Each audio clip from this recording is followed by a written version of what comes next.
আসসালামু আলাইকুম ওয়া রাহমাতুল্লাহি ওয়া বারাকাতুহু। প্রিয় ভিউয়ার্স, আশা করি সবাই ভালো আছেন।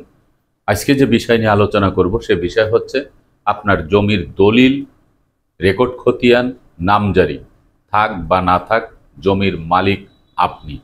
আপনার থাকতে হবে একটি মাত্র প্রমাণ। এই একটি প্রমাণের বুনিয়াদে এই সম্পত্তি আপনি ফিরে পাবেন। কিভাবে ফিরে পাবেন এই বিষয়টি নিয়ে বিস্তারিতভাবে আলোচনা করব। তাই ভিডিও না টেনে সম্পূর্ণ ভিডিও দেখার জন্য অনুরোধ রইল। আর ভিডিও দেখার পরে যদি ভালো লাগে, মন চায়, লাইক কমেন্টস করবেন, শেয়ার করবেন। আর আমাদের চ্যানেলটি যদি ভালো লাগে, আমাদের পরিবারের সদস্য হতে চান, চ্যানেলটি সাবস্ক্রাইব করে পাশে থাকা বেল বাটনটি অন করে দিয়ে আমাদের সাথেই থাকুন।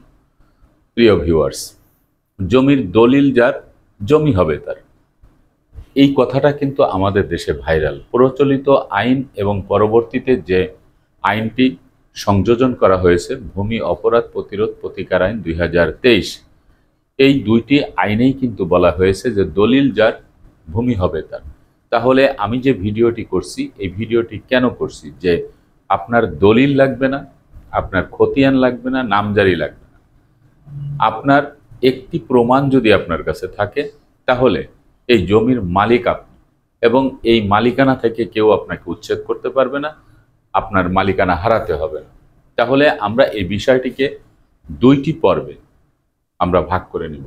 প্রথম পর্বটি হচ্ছে যে ওয়ারিশি সম্পত্তি, যারা উত্তরাধিকার সূত্রে বাবা মায়ের সম্পত্তি পেয়ে থাকেন বাবা মায়ের মৃত্যুর পরে।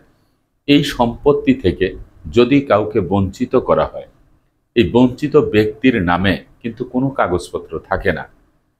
কারণ হচ্ছে এই যে সম্পত্তির মালিকানা সে দাবি করছে, এই মালিকানা সম্পূর্ণভাবে তার বাবার অথবা মায়ের। এই বাবা মায়ের মৃত্যুর পরে যে রেখে যাওয়া সম্পত্তি, সেই সম্পত্তি কিন্তু ওয়ারিশ হিসেবে প্রত্যেকটি সন্তানরা বা তার রেখে যাওয়া ওয়ারিশরা এই সম্পত্তির মালিকানা পেয়ে থাকেন। সেই ক্ষেত্রে কোনো ওয়ারিশের নামে কোনো দলিল, খতিয়ান, নামজারি কিছুই থাকে না। কিন্তু তারপরেও দেখা গেছে যে আমাদের সমাজে কিছু কিছু ভাই বোনেরা তাদের নিজেদের নামে আপোষ বন্টননামা দলিল করে নেয়, একজনকে বাদ দিয়ে দেয়। আবার দেখা গেছে রেকর্ড খতিয়ানে নাম অন্তর্ভুক্ত করে নেয়, একজনকে বাদ দিয়ে দেয়। এই যে বঞ্চিত যে ওয়ারিশ, তার কাছে কোনো ডকুমেন্টস থাকে না, কোনো কাগজপত্র থাকে না, তাহলে তিনি কিভাবে এই জমির মালিকানা পাবে? একটি কথা কি, যে আইন কখনো ওয়ারিশি সম্পত্তি বিলুপ্ত বা ধ্বংস করার জন্য কোনো আইন নেই। একজন ওয়ারিশ তার সম্পত্তি ফিরে পাবে, এটাই স্বাভাবিক। আইনগত দিক থেকে তার ভিত্তি আছে। তাহলে এই যে বঞ্চিত ওয়ারিশ, তার একটি মাত্র প্রমাণ যদি সে সংগ্রহ করে, তাহলেই কিন্তু তিনি এই সম্পত্তির মালিকানা কিন্তু তিনি ফিরে পাবেন। সেই ডকুমেন্টসটা কি? ওয়ারিশিয়ান সনদ বা ওয়ারিশ কায়েম সনদ, আমরা যেটাই বলি।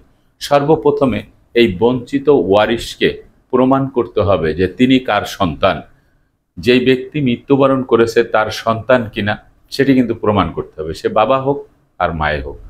তো বাবার মৃত্যুর পরে বাবার সন্তান হিসেবে তাকে যদি প্রমাণ করাইতে হয়, তাহলে তার যে ডকুমেন্টসটি সংগ্রহ করতে হবে, সেই ডকুমেন্টসটি কি? সেটি হচ্ছে সরাসরি ইউনিয়ন পরিষদের চেয়ারম্যানের কাছ থেকে একটি ওয়ারিশিয়ান সনদ বা ওয়ারিশ কায়েম সনদ সংগ্রহ করতে হবে। কারণ তার বাবার সন্তান হিসেবে তার ইউনিয়নে সে যেই জায়গায় বসবাস করে তার সবাই কিন্তু তাকে চেনে। কিন্তু কর্মব্যস্ততার ফলে দেখা গেছে যে তিনি প্রবাসে চলে গেছেন, অথবা তার কর্মব্যস্ততার কারণে কোনো জায়গায় চাকরির সুবাদে সে অন্য কোনো জেলাতে দীর্ঘ বছর রয়েছেন। এই সুবাদে তার অন্যান্য ভাই বোনেরা তাকে বঞ্চিত করে তাদের নামে রেকর্ড খতিয়ান করে নিয়েছে। এখন জমি চাইতে গেলে সেই সম্পত্তি দিচ্ছে না। আবার অনেক বোনদের বিবাহ হওয়ার পরে তারা স্বামীর বাড়িতে চলে যায়, দীর্ঘ বছর তারা বাড়িতে আসে না, মা বাবার মৃত্যুর পরে দেখা গেছে আসা হয় না। এই সম্পত্তি যখন চাইতে আসে তখন এই সম্পত্তি দেওয়া হয় না।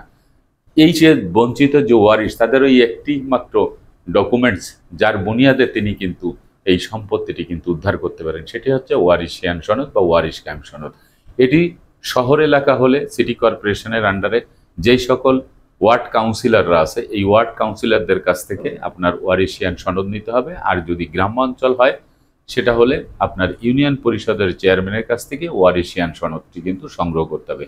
এই যে বাবার যে একজন ওয়ারিশ, সেটি প্রমাণ করার জন্য যখন আপনি এই ডকুমেন্টসটি যখন আপনি সংগ্রহ করতে পারবেন, তখনই আপনি ধরে নেবেন যে এই সম্পত্তির মালিকানা আপনি 100% পাবেন।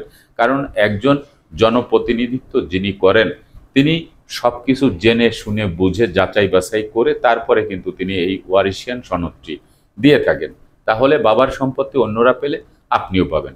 এই ওয়ারিশিয়ান সনদটি সংগ্রহ করার পরে আপনি যখন তহসিল অফিস, উপজেলা ভূমি অফিস, ডিসি রেকর্ড রুম সব জায়গায় যখন আপনার মৌজার নাম উল্লেখ করে যেখানে আপনি সম্পত্তি আপনার বাবা রেখে গেছে, যেই দায়গে যেই মৌজাতে যে কয় জায়গায় সম্পত্তি রেখে গেছে সেই সকল মৌজার নাম দিয়ে আপনি কিন্তু তহসিল অফিসে যে আপনার বাবার নাম উল্লেখ করে বা মায়ের সম্পত্তি হলে সে মায়ের সম্পত্তি মায়ের নাম উল্লেখ করে আপনি তল্লাশি দিয়ে সকল কাগজপত্র কিন্তু আপনি উত্তোলন করতে পারবেন বা সংগ্রহ করতে পারবেন। কিন্তু যদি ওয়ারিশিয়ান সনদটি যদি আপনি না তুলতে পারেন তাহলে আপনি কিন্তু এই সম্পত্তি নিয়ে মকদ্দমা করতে পারবেন না, আদালত আপনার মকদ্দমা গ্রহণ করবে না। এই একটি ডকুমেন্টস আপনাকে সংগ্রহ করতে হবে। দ্বিতীয় পর্বে হচ্ছে যদি কোনো ব্যক্তি দীর্ঘ বছর পর্যন্ত কোনো সম্পত্তি ভোগ দখলে থাকে। আমরা জানি যে তামাদি আইনের 28 ধারা এখন অকার্যকর হয়ে পড়ে আছে। কারণ হচ্ছে দলিল যার ভূমি হবে তার দলিলাদি না থাকলে আপনি কোনো সম্পত্তি ভোগ দখলে রাখতে পারবেন না। এই ব্যাপারে আমার অনেক ভিডিও আছে। এখন অনেকে বলতে পারেন যে তামাদি আইনের 28 ধারায় কি তিনি মালিকানা পাবেন? ওই ব্যক্তিরা পাবেন যেই ব্যক্তির কথা আমি আজকে বলছি। 12 বছরের অধিককাল সময় পর্যন্ত যদি কোনো ব্যক্তি জবর দখল করে কারো সম্পত্তি তার জমির প্রকৃত মালিকের সম্মুখে যদি তিনি ভোগ দখলে থাকেন এবং সেই জমির প্রকৃত মালিক যদি জমি ফিরিয়ে নেওয়ার জন্য বিজ্ঞ আদালত অথবা থানা কোনোভাবে যদি আইনগত ব্যবস্থা না নিয়ে থাকেন এবং নিরবিচ্ছিন্নভাবে যদি এই জবর দখলকারী যদি তিনি ওই সম্পত্তি ভোগ দখলে থাকেন তাহলে সেই জবর দখলটা কিন্তু বিরুদ্ধ দখল হয়ে যায়। অর্থাৎ এই জমির উপরে ওই জবর দখলকারীর মালিকানা জন্মায় যায়। তিনি কিন্তু সম্পূর্ণ মালিক হতে পারেন না। এই মালিক হবেন তিনি একটি ডকুমেন্টসের বুনিয়াদে। আমি যে থাম্বনেলে যে কথাটি বলেছি বা টাইটেলে যেটি দিয়েছি যে একটি ডকুমেন্টস তার লাগবে। সেটি কি? তিনি যে এই যে জবর দখলকার থেকে বিরোধী দখলকার হলো বা যার জমি তিনি বিজ্ঞ আদালতে মকদ্দমা দেন নাই জমি ফেরত নেওয়ার জন্য, এই যে তিনি যে 12 বছরের অধিককাল পর্যন্ত সম্পত্তি দখলে ছিলেন তার ডকুমেন্টটি কি? সেটি হচ্ছে তিনি যদি বিজ্ঞ আদালতে তিনি যদি মকদ্দমা করেন যে এই সম্পত্তি আমি 20 বছর 25 বছর 15 বছর ভোগ দখলে আছি, এই জমি কেউ চাইতে আসে না, জমির মালিক পাওয়া যাচ্ছে না, এই বিষয়টি নিয়ে যদি বিজ্ঞ আদালত সত্যতা যাচাই বাছাই করে সব কিছু দেখে শুনে বা তদন্ত করে যদি দেখে যে হ্যাঁ এই ব্যক্তি দীর্ঘ বছর পর্যন্ত এই সম্পত্তি ভোগ দখলে আছে, এই সম্পত্তি কোনো সরকারি সম্পত্তি না, এই সরকারি খাস খতিয়ানের কোনো সম্পত্তি না, এই সম্পত্তির যে মালিক তাকে পাওয়া যাচ্ছে না, তিনি দীর্ঘ বছর পর্যন্ত এই সম্পত্তি ভোগ দখলে আছে, তামাদি আইনের 28 ধারায় এই সম্পত্তিতে তার মালিকানা জন্মাইছে, এই সমস্ত চিন্তাভাবনা করে যদি বিজ্ঞ আদালত মালিকানার অধিকার দিয়ে যদি তার পক্ষে যদি কোনো জাজমেন্ট দেয় তাহলে কিন্তু তিনি ওই সম্পত্তির মালিকানা পাবেন। এই ব্যাপারে কিন্তু ভূমি অপরাধ প্রতিরোধ প্রতিকার আইন 2023-এর যে 7 ধারা সেখানেও কিন্তু বলা হয়েছে যে কোনো ব্যক্তি যদি কোনো সম্পত্তি ভোগ দখলে রাখে তার যদি কোনো ডকুমেন্টস না থাকে, কোনো আদালতের ডকুমেন্টস নেই, কোনো রেকর্ড নেই, দলিল নেই, তার জমি ছেড়ে দিতে হবে। কিন্তু যদি তার নামে একটি রেকর্ড খতিয়ান হয় সেই রেকর্ড খতিয়ানের বুনিয়াদে তিনিও কিন্তু ভোগ দখলে থাকতে পারবে, তিনি বিক্রি করলে সেই দলিল যার নামে সেও ভোগ দখলে থাকতে পারবে। তবে জমির মালিক যদি আবার বিজ্ঞ আদালতে মকদ্দমা করে আদালতের যে রায় বা ডিগ্রি সেই ডিগ্রি মোতাবেক কিন্তু জমি ছেড়ে দিতে হবে।